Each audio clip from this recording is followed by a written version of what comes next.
så sætter du dig ned, og så kommer der et panel med 4 op. Og så stiller jeg dig nogle spørgsmål, og så når vi eventuelt et spørgsmål eller 2 fra salen til dem eller til jer. Så. Perfekt. Hej Carsten. Skal vi tage en sammen? Ja. Yep. Helt sikkert. Jo, det er jo lige meget. Det var også så fint.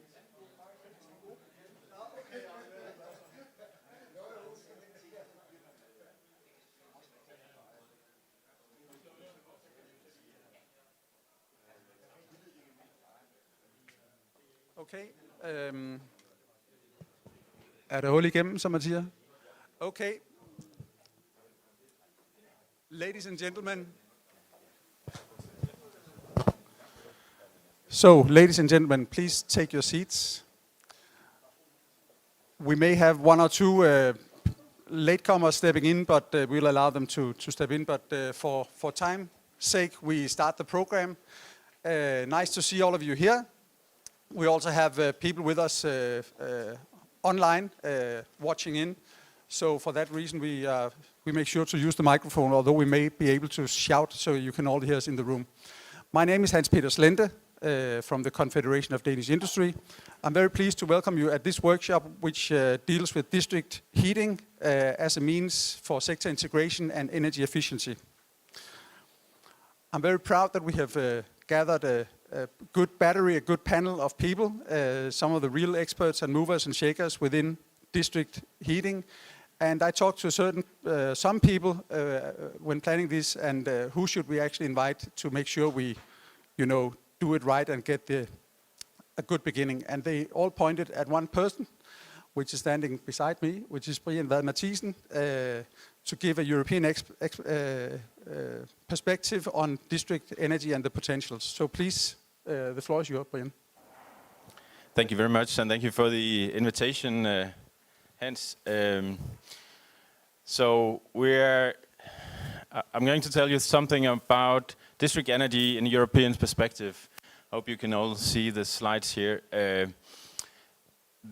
When I talk about district energy, I always talk about this as part of the entire system. You can't talk about buildings or district energy without understanding what kind of system you're in.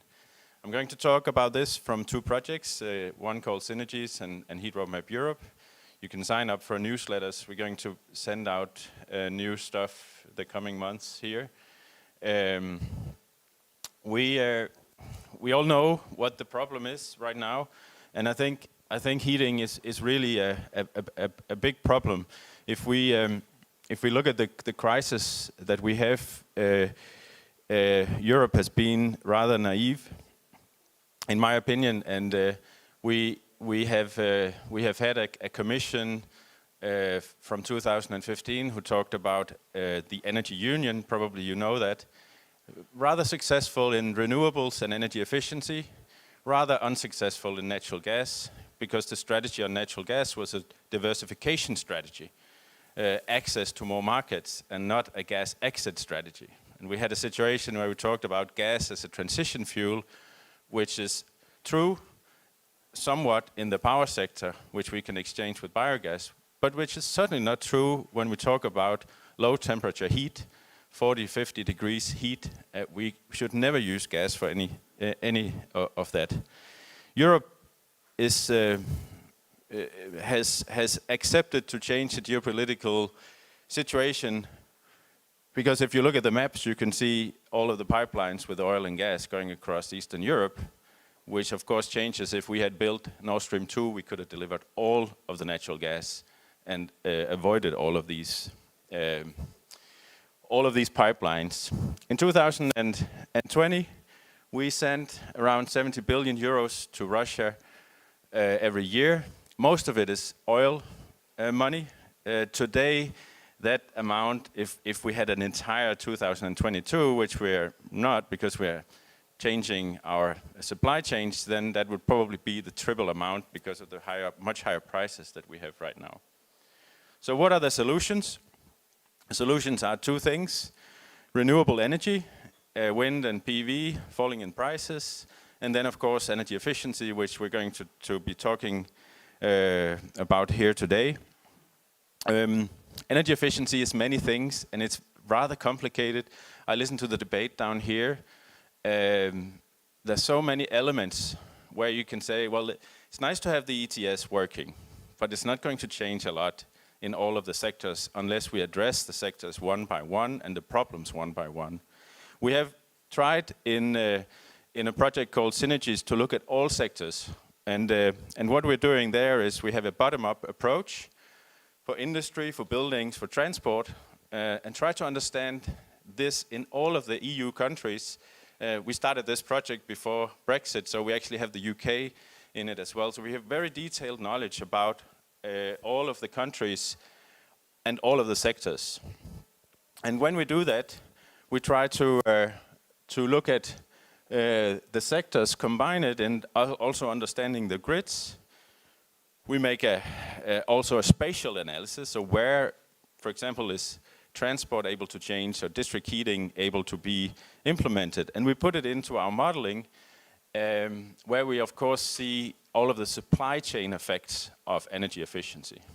Here we can see things like it matters that we're not putting in only heat pumps in all of the millions of buildings in Europe, because if we only put in individual heat pumps, our power supply needs to be extremely high when it's winter. We can reduce that with more energy efficient buildings, but we'll still have a problem in a lot of cities around Europe. We can see that.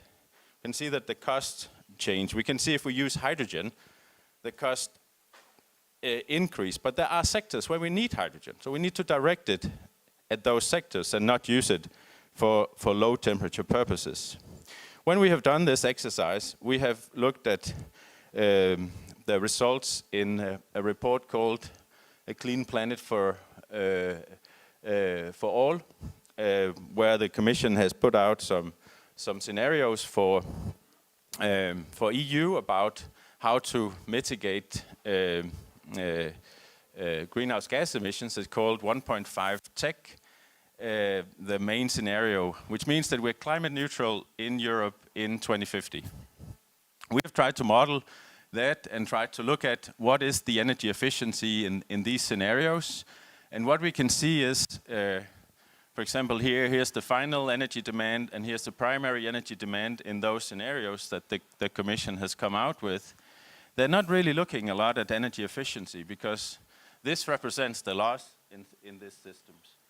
We suggest another kind of system, which you see here, where we have reduced all of these losses, not because we don't have losses, but because we have a sectoral integration of these things.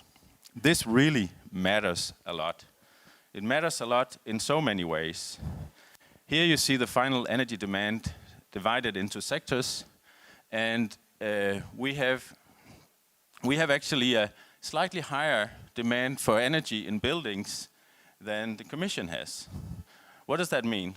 Well, what we're trying to say here is to have a 40 to 45% savings in buildings is extremely expensive.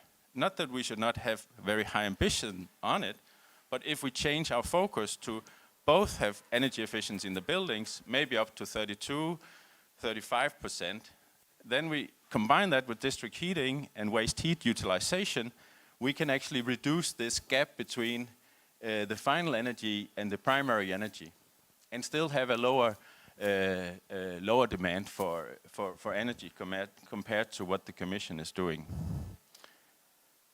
When we do that, we are also able to reduce our we're also able to see how much wind power and how much solar power we will need in these kind of systems. And even though we are not using nuclear in our scenarios, we're actually able to have the same level of renewables as the 1.5 Tech scenario. So we're able to create a system where we have energy efficiency in focus and where we have a possibility to base it on renewable energy. One of the key things to understand is energy storage. Energy storage is a key part of sector integration. And if we store all of our energy in the electricity sector, it's going to be extremely expensive. Most of the times, storing energy in electricity, even those cheap ones, which is called pumped hydro, you know them from Switzerland, Austria, places like that, where you pump things up. Even that is very much more expensive than simply having a thermal storage. Thermal storage you have here, it's a pit storage, €1 per kilowatt hour, compared to 125 for a pump storage. Now, you can't charge your phone on thermal energy, but you can certainly shower, which we will also need to do in the future, and you can certainly heat a house, which we will need to have to some extent in the future.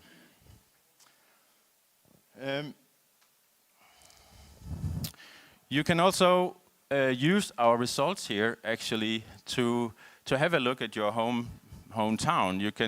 You can have a look at what we call PETA, the Pan-European Thermal Atlas, and you can see if there's a potential for district energy and if there's a potential for waste heat based on the existing industrial sectors in Europe. And what we're trying to do here is to illuminate the possibilities. Over here, I put in, this is the Netherlands. The Netherlands is a special case for me because the Netherlands is the same size as Denmark, but there are 3 times as many people. They only have 3% district heating. We have maybe 55% district heating.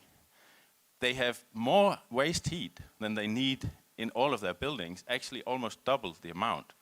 But they still have 3% district heating. It means it's not a technical problem to have district heating. It means that waste heat utilizations require not the ETS. Of course, it's nice to have the ETS as well, but it also requires on-the-ground possibilities for these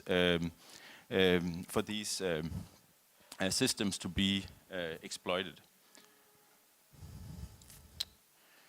One of the things that we are looking at is all of the buildings in Europe. Now, you can't see all the details, but these are all the countries, and these are the energy savings that we're suggesting to do, and we're suggesting to do up to around 40% reductions in the building sector across Europe. And that is then combined with different heat supply options in Europe. We believe that actually there's around 60% of the district heating can be sourced from waste heat. We're not utilizing all of that because that will be unrealistic. There will be technical challenges locally, but the possibilities are there. What you see here, for example, is Germany. Waste heat potential is here. This is the total heat demand. This is what we suggest to be district energy. This is what we suggest to be individual heat pumps. And we try to look at that in all of the countries across Europe, and we have very detailed knowledge about the building stock, the age classes, the cost of the refurbishment, etc., etc. Now, people also wonder, what is the heat supply when we do district heating? So here we try to decompose this. We have geothermal, industrial waste heat, power to X waste heat, waste incineration, solar thermal, large-scale heat pump where we use wind turbines, CHP plants, boilers. So it's really a combination of different options. And if we want to have this kind of system, we published a report 2-3 years back. It's a roadmap for heating and cooling in Europe. We can see that we need around almost 9,000 new systems in Europe until 2030 in order to be able to expand this and utilize this district heating. Because if you don't start these new systems, they can't be expanded. And this is why it's really disappointing in Repower EU that there's so much focus on 10 billion more tons of hydrogen and not a lot of focus on waste heat and waste incineration. Now, then you wonder about the costs, and we can actually reduce the costs, so I won't go too much into that. But one of the reasons that we can have a lower cost than the Commission's suggestion for a climate neutral system is, of course, we have a much better use of hydrogen, more efficient mobility sector with a very high electrification rate, but also that we use the synergies and use the waste heat and use the combinations around. Lastly, we have tried also to do a backcasting. So what we do towards 2030 needs to be aligned with what we need to do in 2050. Otherwise, we're going in the wrong direction. So we tried to take our scenarios for all the countries and went back to what should we have done if we have different implementation rates on the technologies in 2030. And what we can see is when we compare, this is Repower EU, and this is sort of our scenario, they're actually pretty aligned with what the Commission is suggesting. Now, there are technical differences, but the ambition level on energy efficiency in buildings might be slightly too high, but it's the right sort of level. The ambition on renewables is the right level. But we do need to start this waste heat utilization because we want to go to 2050. And we suggest here to have 20% district heating instead of 12% today. And in the Commission, they have no ambition on that kind of thing. So, thank you very much, Hans. That was the words from me.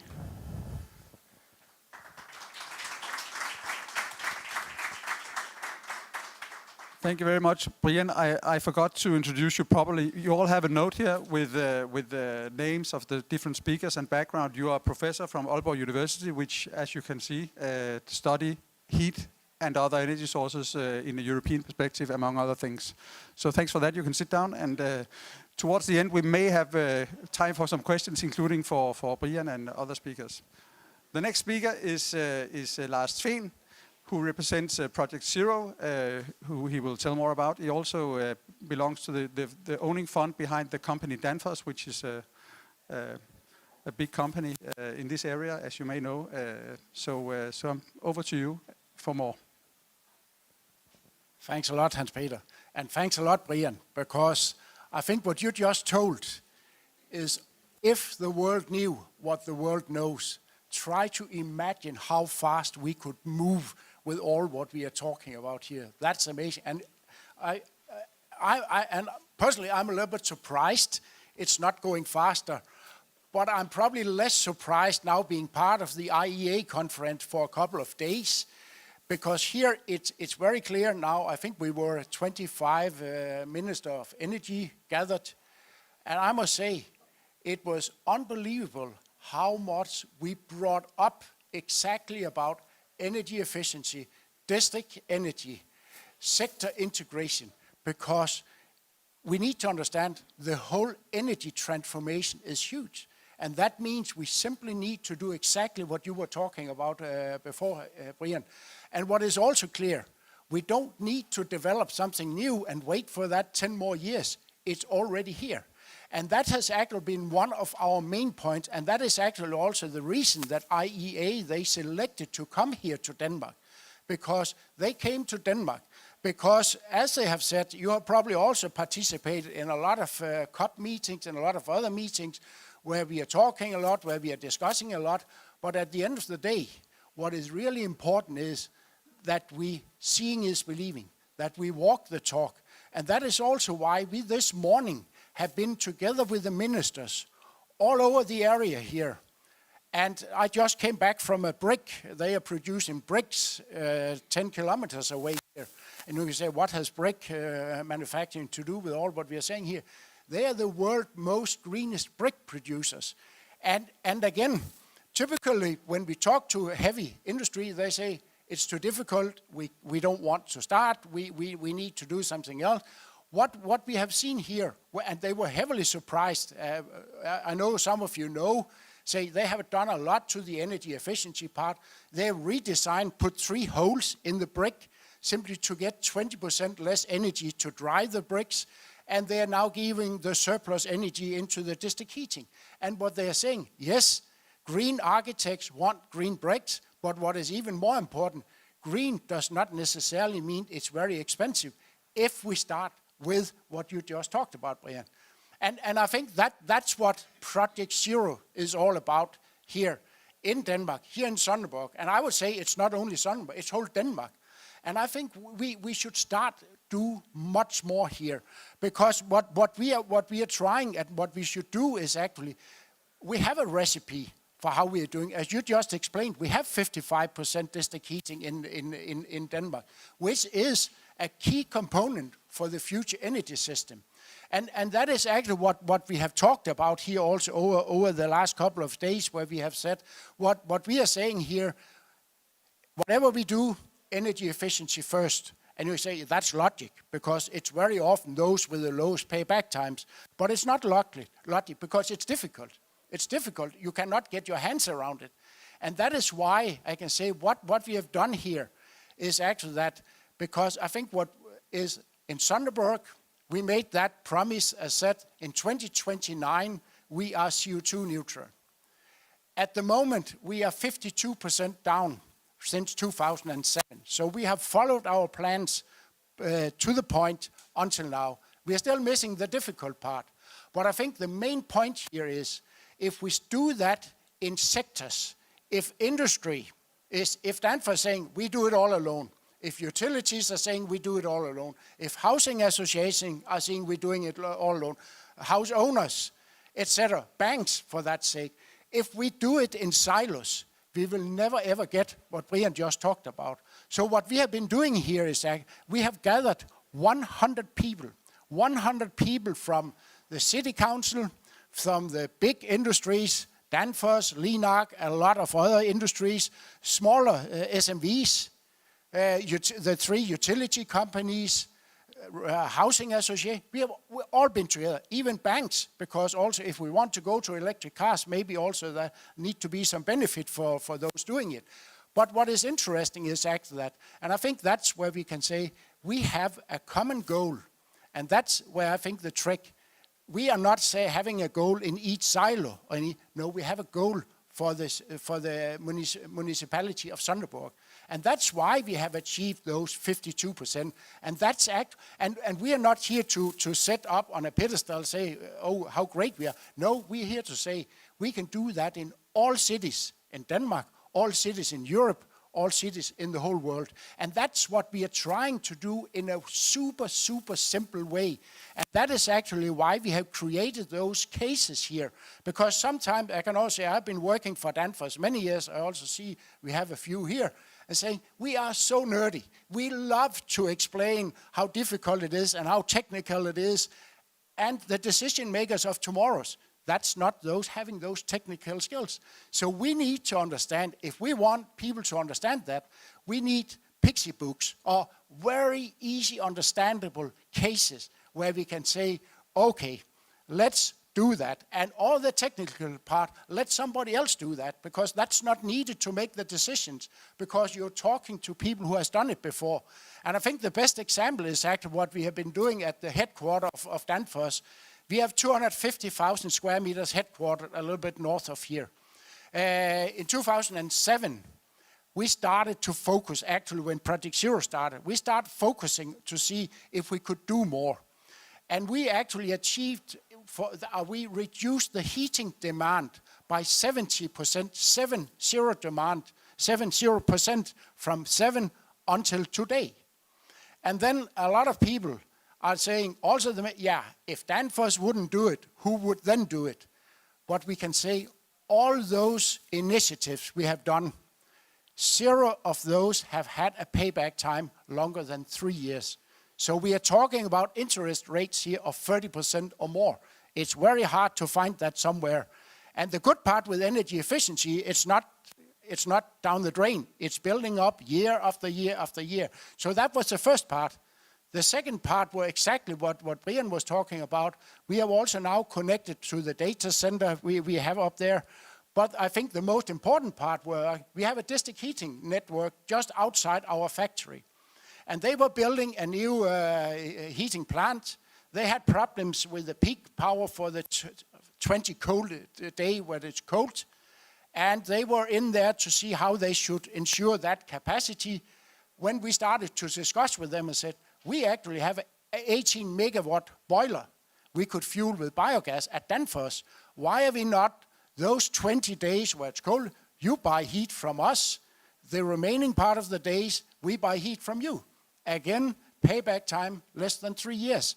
And I think that's what this is all about, also the whole Project Zero, because we fully complete, and we work very close together with Brian and all his people also from Aalborg. So I think we know where the North Star actually is. We know where we want to go, but we need to get people up running. We need to make people move. And we see that the best example is simply make it very super simple, the first steps, and then let's work together. Let's inspire each other, because that's the main thing. Because sometimes, and that's why I'm always saying, if the world knew what the world knows, because how many industrial parks do we have like Danfoss? We have them all over the globe. Could we do the same as we did for Danfoss? We could do that all over the globe. So, but again, why are we not doing it? Because we don't know how to do it. And that's where we should start. And that is actually also why I think what we are talking about here, both the district heating, the sector coupling, and exactly as you're saying, do we disagree with heat pumps? Of course we need heat pumps. But let's also ensure that we're putting them in the right place in the energy system as far back as possible. So I think that is also where we are. And I think the main learnings to finish is actually what we have learned. We need local ambitions. We have now taken the municipality of Sundborg. We need local stakeholders. We need local energy systems. And if we have that, then we can start moving. We can start working with the experts. We can start work, but we have 100 people who want the same, and they are all in the same boat. It's all about team sport. And if that's the case, yes, then we can move it. So with that, thanks a lot for time.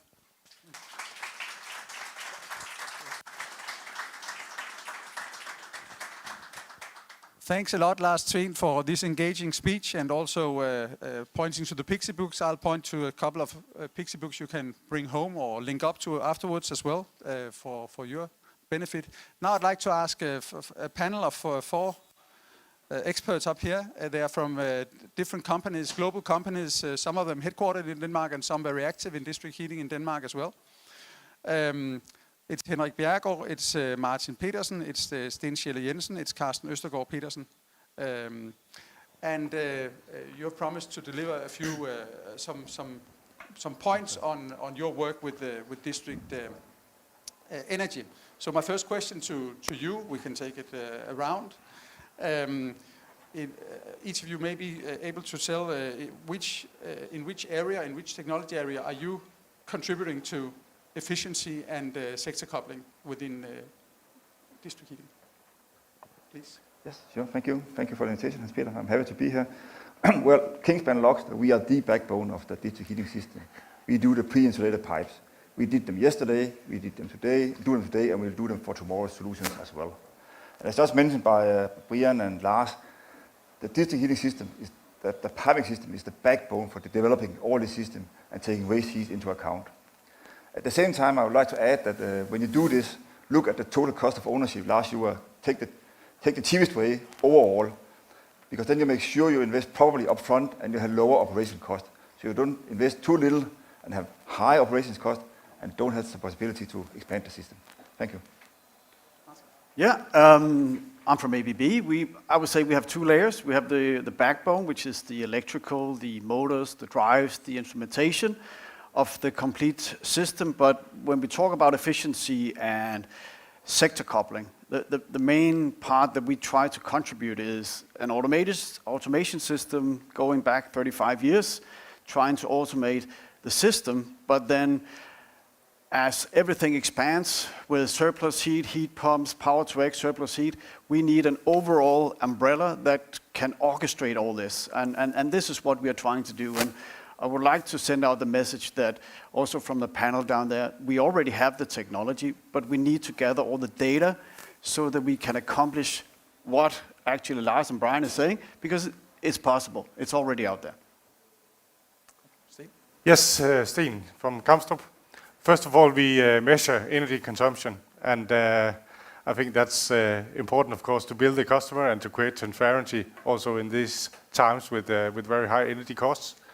But it's certainly also important in an energy efficiency context, simply because we cannot optimize what we do not measure. So everything starts with the transparency into our energy consumption. So from Kamstrup, we do digital solutions to help the energy providers to optimize and implement energy efficiency measures in their own operation, in the way they operate and plan and maintain district energy systems. And we provide insights on how to enable them to better engage with end users, also to engage them in increasing their energy efficiency. Yeah. Yeah, so my name is Carsten and I'm from Danfoss, and we provide pumps so that we can distribute all the nice, maybe not hot water, but average temperature water for heating the buildings.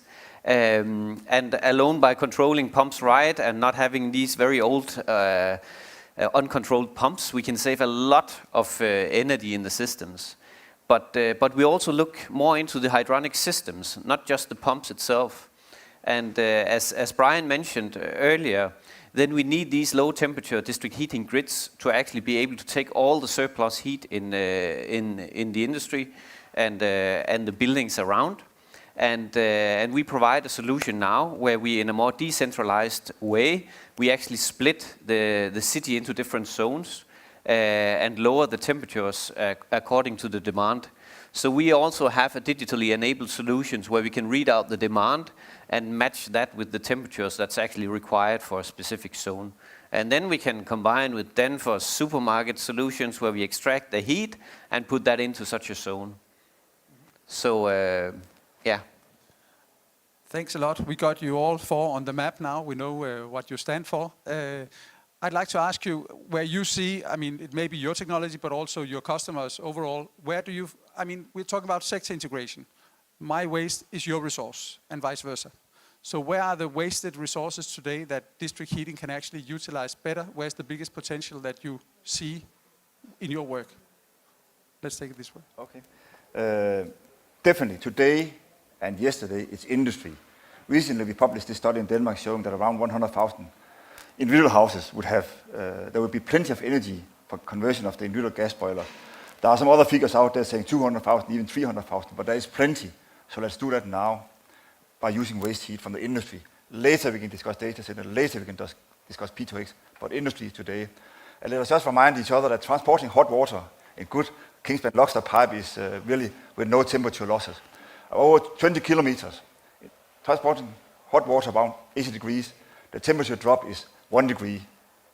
I mean, that was the calculation. In practice, it was half a degree for 20 kilometers, 80 degrees hot water. So it's not a problem. There is still a heat loss, yes, but it's not a problem to transport hot water today. Completely agree. We are controlling 60 kilometers or 80 kilometers just at Middelfart, and there you have a complete loss of only 2%. What I would like to highlight is complexity. I think that we need to acknowledge that if we want to collect heat from wherever it is across the city, it increases complexity. In the past, you have one single source of heating and then maybe a gas motor or something like that, but now it's pretty complex. So besides picking up from industry, warehouses, data centers, it's very important that we understand the demand across the city. And that no single person can do that in the control room.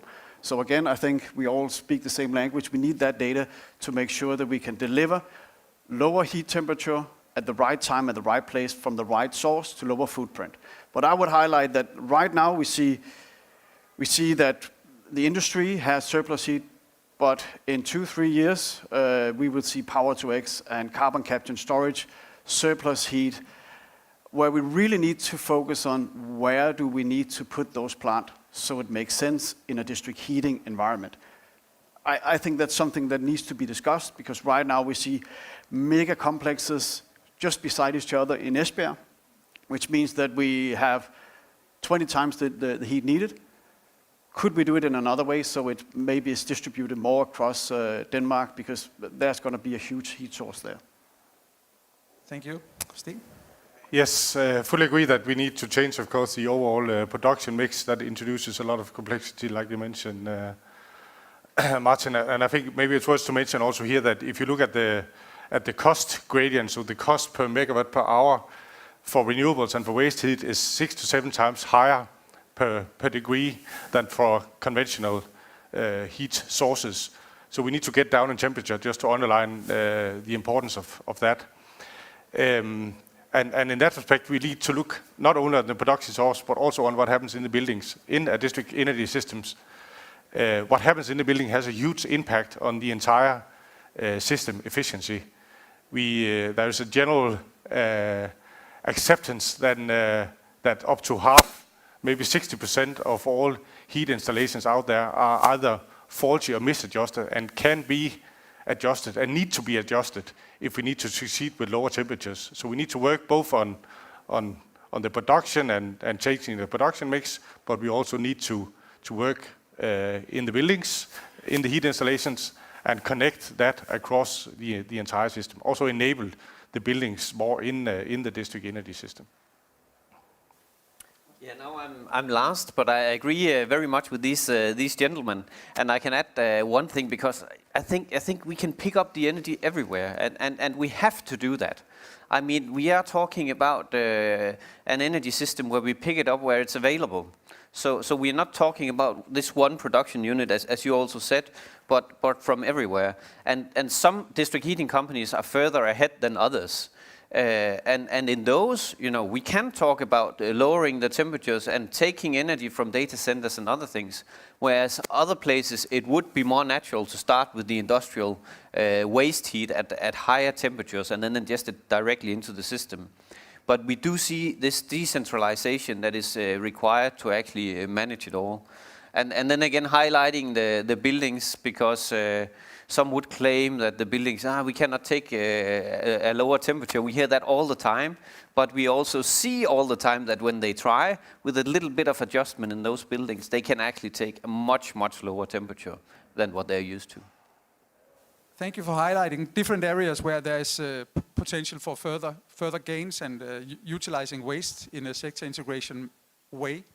Now, maybe starting with you then, giving you the benefit, geographically, where do you see the best potentials? We saw a little bit from the Brian professor about geographically where we are, but maybe you have something to add on that.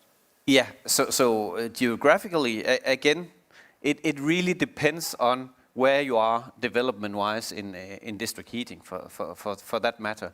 So I believe we need these parallel tracks where we see a build-out of existing grids.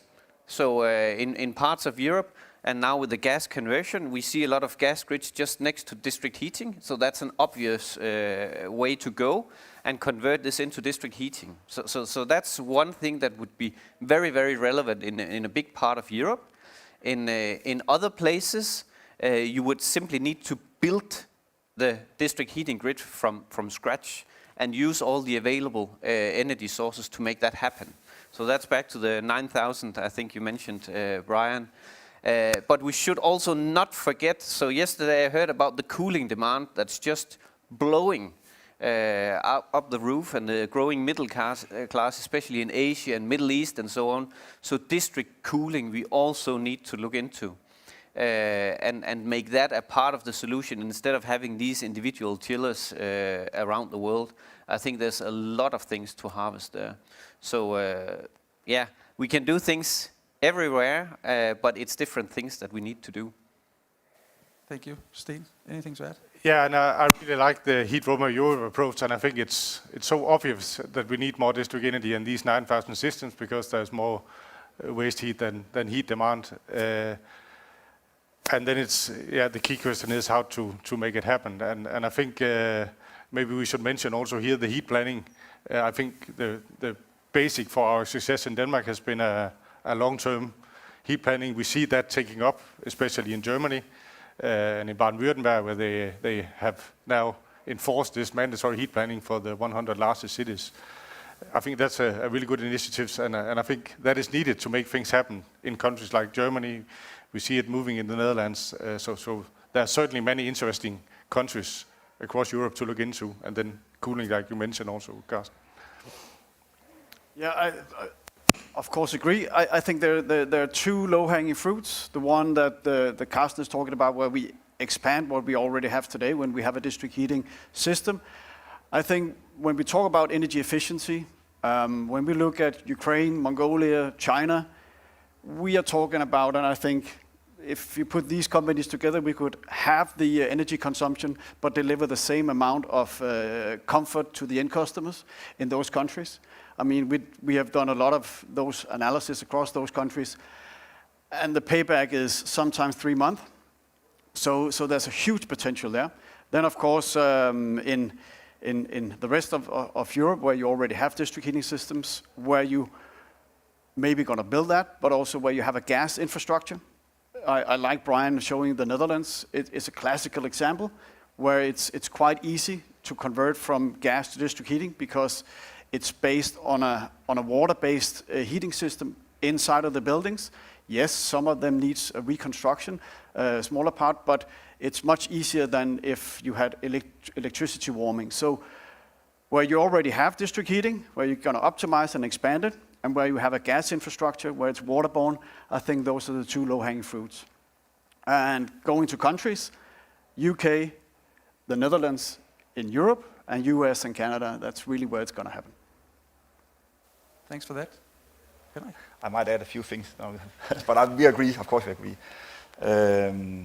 Overall, we have the renovation of the existing networks, and I'm just trying to find now my German colleagues around in this room. We can cut the losses in half, including digitalization, new pipes, and redesign. That's one thing to do. The other thing is, of course, expansion of network.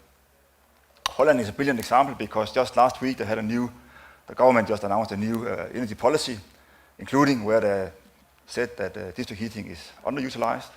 And you just mentioned, and I'll use that next week during the royal visit, that the surplus heat in Holland is at a 50% district heating rate. The surplus heat is enough for that. Was that the? No, you can supply twice as much as you need. 80% more buildings than they have in the Netherlands with the waste heat they have Today. And then we have the PTX on top of that. Yes. Okay. But the other thing we also need to do in these countries, and it is happening now, that is consumer protection and it's industry regulation. Consumer protection gives itself because as we offer this fine opportunity to the consumers, we need to help to protect the consumers, and we need to make sure that the industry investments, and the investment environment for the industry is there to ensure a long-term profit, to be honest, and this is a long-term solution. Thanks a lot. Time is running. We have time for 1 or 2 questions from you, the audience. So if anybody ventures a question, yes, there's one there. Please state who you are. Thanks very much. Thanks very much for the talk. So I'm Aaron Mornan, Head of District Heating Policy in the UK. I wanted to talk to Martin's point about data. So as the UK is starting to think about its, well, as England is starting to think about its HVACR zoning policy, which buildings should connect, what are some of the most important sources or types of data that are needed to work out where district heating should be situated? Yes, well, already now we have some engagement with some of the district heating companies in the UK. And they are always surprised when we tell them how little data we actually need to increase efficiency and make sure that they get the best out of the biomass, the waste, or whatever they have. So, I mean, if you have a Kamstrup meter and you have some valves out of the network, 6-7 points for those small networks. That's it. You don't need much more. And that's actually also our message. It's not that complicated. We can make it very complicated, but I think Lars has a very good point. We have been trial and run this for many, many years. The way we are operating the district heating system in Copenhagen, yes, it's getting better and better and better. But back then, when we started in the 80s, it was still pretty good.